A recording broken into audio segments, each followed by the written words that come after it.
안녕하세요. 저는 이제 그 유튜브를 약간 컨셉을 어, 블로그 같은 식으로 한번 만들어 보려고 합니다. 그냥 듣는 블로그. 네. 저는 한국에서 이렇게 의류 매장 오프라인 온라인을 하면서 항상 중국에 가고 싶었습니다. 왜냐 그러면은 한국에 이렇게 매장을 운영하고 있으니까 평일에는 다 중국 사람들인 거예요. 그래서 중국어를 좀 배웠죠. 그래서 중국에서 이제 좀 중국말을 하다 보니까 중국 사람들이 이것도 한국에서 했던 매장입니다. 요거는 광복동 YG파크 2층에 이렇게 해서 2년 꽉 채웠던 매장이고요. 이 매장도 뭐 나름 괜찮았습니다. 괜찮은데 문제는 뭐냐면 수익이죠. 수익이 계산해보면 한 800 정도 나옵니다. 근데 이 800이 순수익이지만 보기에는 근데 만약에 투자를 한 뭐 1억 정도 했다 만약에 옷 다 포함해가지고 그러면 본전치기 하는 데가 1년 넘어요. 그리고 2년이 다 됐을 때 그때 만약에 계약 연장도 할 수 있고 안 할 수도 있는데 계약 연장을 하게 되면 보통은 조건이 더 안 좋아집니다. 또 잘 되니까 더 하려는 거 아니냐 이런 식으로 되기 때문에 그래서 액면적으로는 한 달에 거의 1,000만 원을 벌었는데 나중에 계산을 해보면은 들어간 거 뺀 거 다 빼고 해보면은 1년에 뭐 진짜 못 벌었을 때는 3천 정도밖에 안 될 때가 있어요. 그러니까 이게 사업은 아니죠. 거의 뭐 그냥 어디 월급 받는 것도 못한 이런 게 되더라고요. 그래서 안 되겠다. 국내는 안 되겠다. 해외로 가야겠다. 한국 사람을 좋아하고 한국 옷을 좋아하는 중국으로 가야겠다 싶었죠. 그래서 지금 보시면은 지금 중국 지도가 있는데 여기 지금 한국 부산이 여기 있죠. 여기서 쭉 상해 거쳐가지고 쭉쭉쭉쭉쭉쭉쭉 내려가면 여기 보면 광동에 보면 광저우가 여기 있습니다. 광저우가 비행기로 3시간 반. 여기 홍콩, 그 다음에 마카오, 그 다음에 선전, 아이폰을 위한 선전 여기 붙어 있습니다. 여기가 굉장한 상업도시입니다. 상업도시에다가 뭐 공업, 뭐 도소매 엄청납니다. 여기가. 여기가 막 중국이 세계 공장이라 그러는데 여기가 그 대표적인 곳이죠. 처음에 광저우에 갔을 때 이 야경을 보고 어떤 느낌을 받았냐 그러면 그 일본인이 2차 대전 때 일본인이 미국에 가서 금문계를 보고 아 우리는 미국 못 이기겠다 이런 생각 했다잖아요. 제가 이걸 보고 느꼈습니다. 아, 우리 중국을 이길 수 있을까? 지금 이 빌딩은 이미 다 지었어요. 이렇게 지었고 여기 70층, 99층, 100층짜리인데 이거는 꼭대기에 보시면 바가 있어요. 여기 한번 놀러 가면 합니다. IFC 빌딩인데 지금 여기는 광저우 타에서 찍은 거예요. 그래서 보고 진짜 생각했던 거 이상이구나 라고 느꼈습니다. 그때 동시간대에 상해에 다른 사장님이 인더그레이 매장을 냈는데 이게 대박이 났어요. 대박이라고 할 정도면 어느 정도냐. 물량이 없어서 못 파는 겁니다. 이게 한국에 있는 옷을 다 갖다가 팔았는데 한국의 옷이 중국에 가려면은 보통은 뭐 한 이것저것 뭐 걸리고 걸리적거리면은 정식으로 했을 때 거의 빠르면 10일, 늦으면 15일이 걸립니다. 너무 많이 걸리더라고요. 사드 전에도 그래요. 그래서 보따리로 그냥 막 팔고 했다고 하더라고요. 근데 여기가 이 상해 팍슨 뉴코아라고 이랜드가 건물을 인수해서 만들어서 대박이 난 곳인데 거의 뭐 매출이 뭐 한 달 몇 억이 됐다고 하더라고요. 그래서 여기가 먼저 오픈을 하고 나니까 본사에서는 제가 이게 처음에 이제 저희 제 자체 브랜드가 아니라 대리점이었거든요. 그러다 보니까 광저우도 대박이 나겠구나 싶었던 거죠. 여기가 제가 갔던 광저우 하이주취 짱난시라는 곳에 있는 건물입니다. 롯데백화점 비슷하죠. 섬에 있는 거. 여기 보시면 이거는 오피스입니다. 호텔이 아니라. 여기가 A동, B동 나눠져 있는데 여기 A동이 한류관이었어요. 요 옆에도 쫙 있는데 지금 안 보이네요. 거기 보면 이제 한국의 롯데백화점에 있는 그런 브랜드들이 많이 들어간다고 이렇게 해서 저도 들어간 거죠. 지금 이게 공사하기 전인데 그 한국 브랜드가 상당히 많이 들어갔습니다. 근데 막상 가니까 한국 브랜드가 별로 없더라고요. 그 지금 이건 피그먼트 제가 하던 그 브랜드. 그 다음에 에뛰드, 후아유, 그 다음에 슈나이더. 그 외에 제가 이거는 간다고 스파도 있네요. 간다고 들었는데 없는 게 너무 많은 거예요. 그래서 관계자한테 물어봤죠. 아니 왜 그 제가 봤던 그런 수많은 그 롯데백화점 있는 브랜드들 다 어떻게 됐냐? 계약이 안 됐다고 하더라고요. 그때부터 약간 멘붕이 왔습니다. 아니 한류관이면 전체 다 한국 옷을 꽉꽉 채서 저기 상해 팍슨 6화처럼 그렇게 해서 오픈을 해야지 왜 이렇게 중국 거랑 섞여가지고 이렇게 돼 있냐. 지오다노 이거는 이제 홍콩 거죠. 왜 섞여 있냐. 이거 좀 의아하더라고요. 나중에 오픈을 하니까 짬뽕이 돼 있어. 그나마 여기서 대박이 난 게 에뛰드입니다. 에뛰드. 이게 그때 시기를 잘 타가지고 저기 엄청 잘 팔렸어요. 그 저 매장이 지금도 있습니다. 근데 지금은 거의 매출이 반토막이라고 하더라고요. 그리고 후아유 같은 경우도 그 좀 나왔다가 금방 이렇게 접었고요. 그다음 IMAX 영화관이 굉장히 좋습니다. 요거는 노래방인데 노래방도 프랜차이즈라서 엄청납니다. 뭐 노래방이 거의 뭐 클럽 수준이에요. 이거는 제 매장 처음에 이제 인테리어 할 때인데 여기 위아래 아무것도 없었는데 뭐 바닥부터 해가지고 뭐 이게 소방 해가지고 하는데 이 소방 검사 있죠, 스프링클러 같은 거 이런 거 이게 설치비 그다음에 준공비 검사비 해가지고 그게 한국 돈으로 한 600만 원 정도 나갑니다. 그거를 들어간 사람이 하더라고요.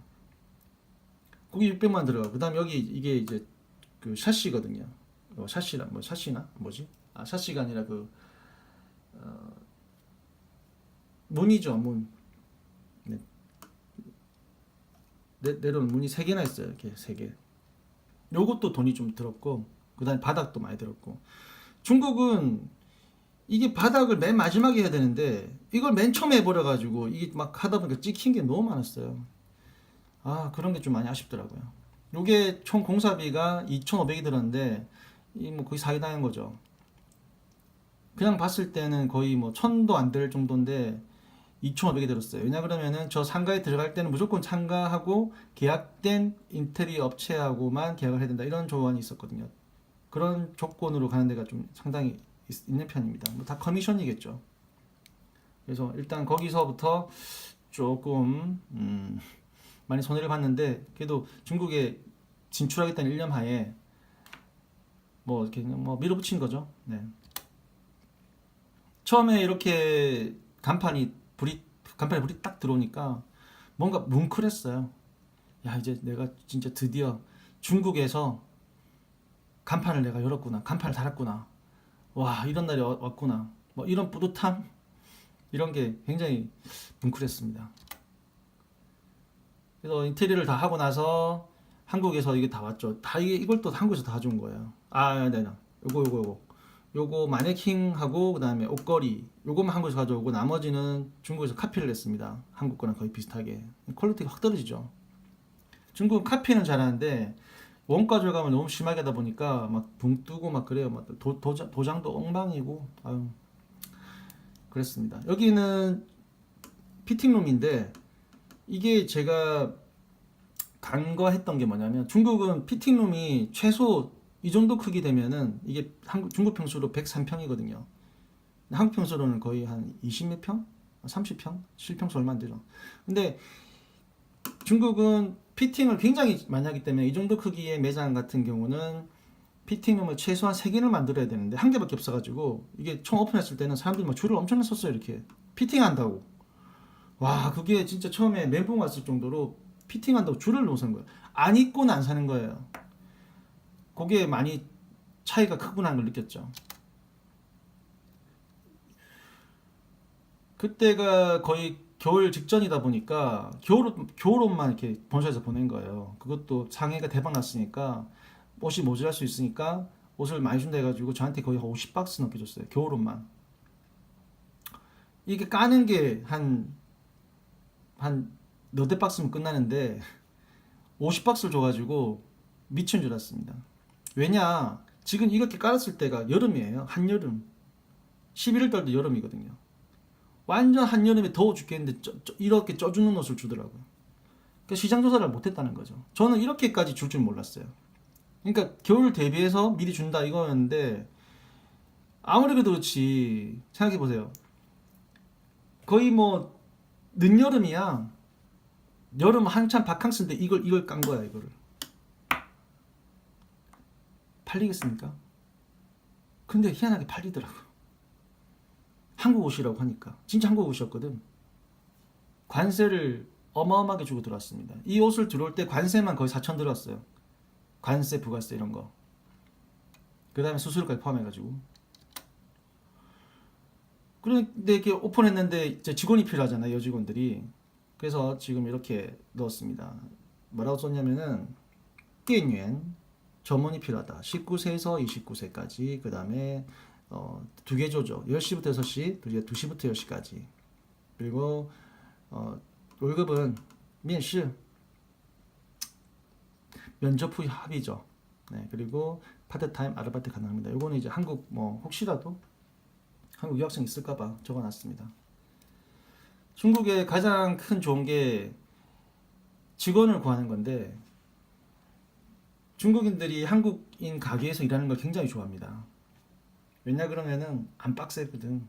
그리고 잘해주거든. 그리고 월급도 좋은 편이거든. 그래서 좋아합니다.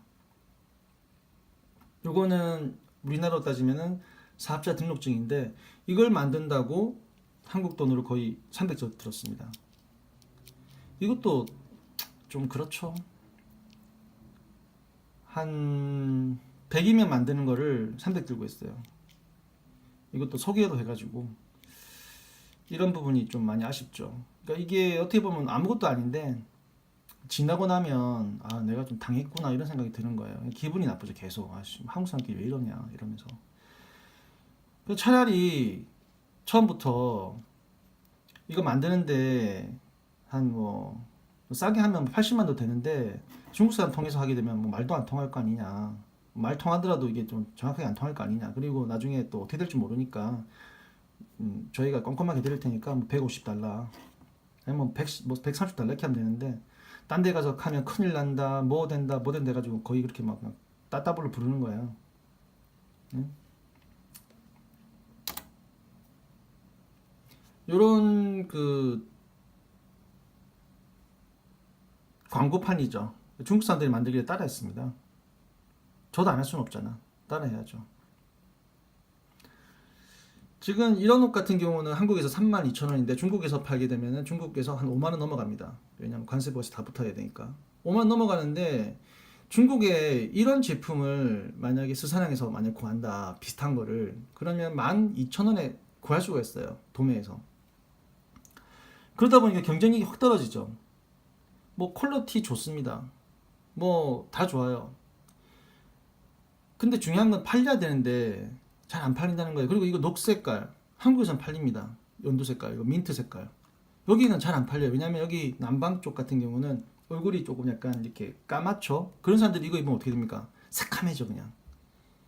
다시 돌려보냈잖아 한국으로 이거. 그리고 이거 면티 같은 거 이런 거 한국에서는 이렇게 뭐 슬라브 형식으로 해가지고 이렇게 생겼어요. 이렇게 천 이렇게 생겼어요. 이거 아주 뭐 한국에서는 그냥 뭐 계속 매일매일 팔리는 건데, 이런 걸 한국에서는 뭐 한 2만원 안 되게 파는데 여기서 3만원에 팔았더니 애들이 그러는 거예요. 중국 애들이. 야 이거 2천짜리를 왜 이렇게 비싸게 파냐 그러더라고요. 중국에 가니까 이런 게 1,000 얼마도 안 해. 아 참 그런 걸 느끼니까 좀 그것도 멘붕이 또 왔죠.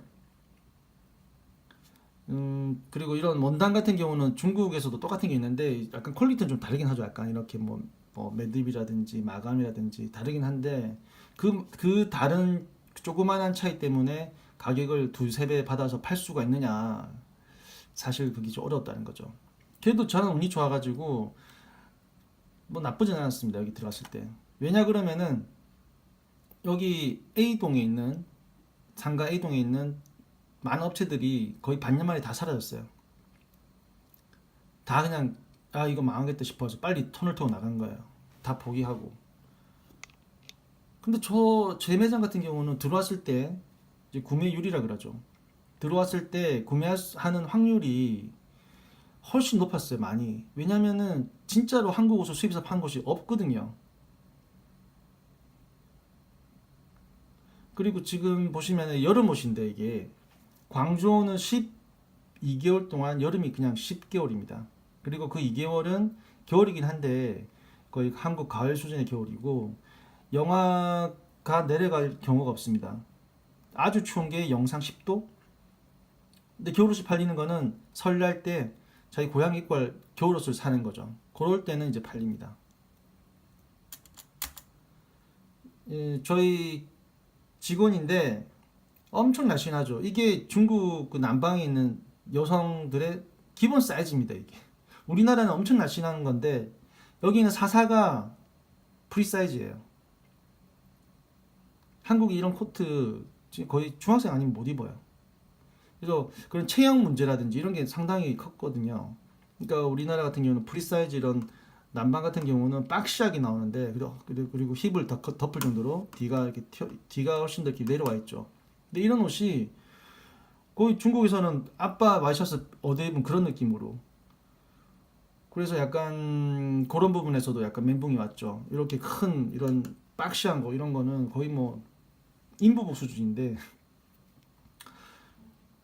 그런 중국과의 차이를 모르고 갔던 거죠. 요거는 제가 그때 할로윈 데이 때 사탕 나눠주는 건데 그때 그 매장 그 상가에서 너희 이제 이벤트 할 거니까 애들 올 때 사탕 줘야 되니까 사탕 준비해라 해서 제가 준비한 겁니다. 사탕을 준비해서 주는 장면인데 이때 엄청 행복했습니다. 네. 엄청 뭐 기분이 좋았던 것 같아요. 제가 또 애들 좋아하거든요. 네. 이렇게 보시면 이제 네.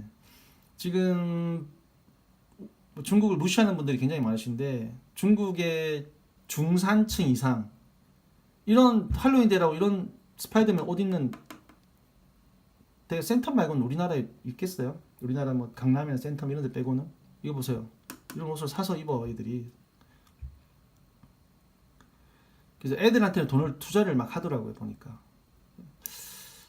그런 거는 또 괜찮고. 그래서 아동복이 엄청나게 늘었었는데 또 다 사라졌어요. 아동복이 생각보다 안 팔려 또.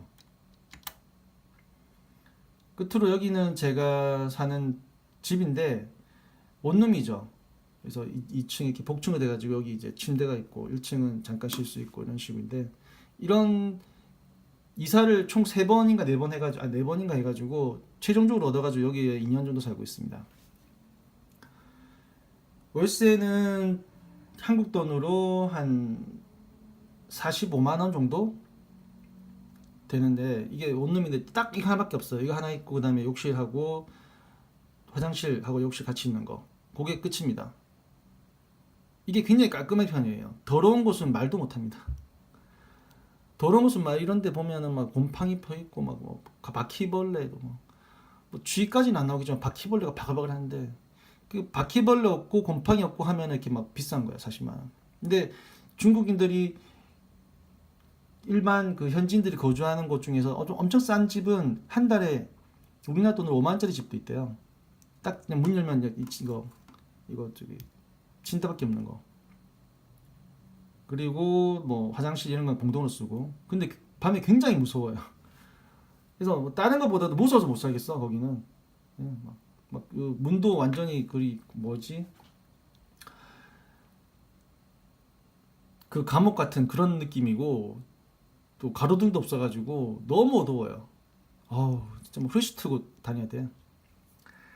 네, 오늘 여기까지 제가 말씀드리고요. 다음에는 또 중국에서 실제적으로 이렇게 영업을 하면서 느꼈던 거 그리고 뭐 어떻게 하니까 잘 되더라 어떻게 하니까 안 되더라 이런 거 그런 거 뭐 소소한 이야기들 풀어보도록 하겠습니다. 네 감사합니다.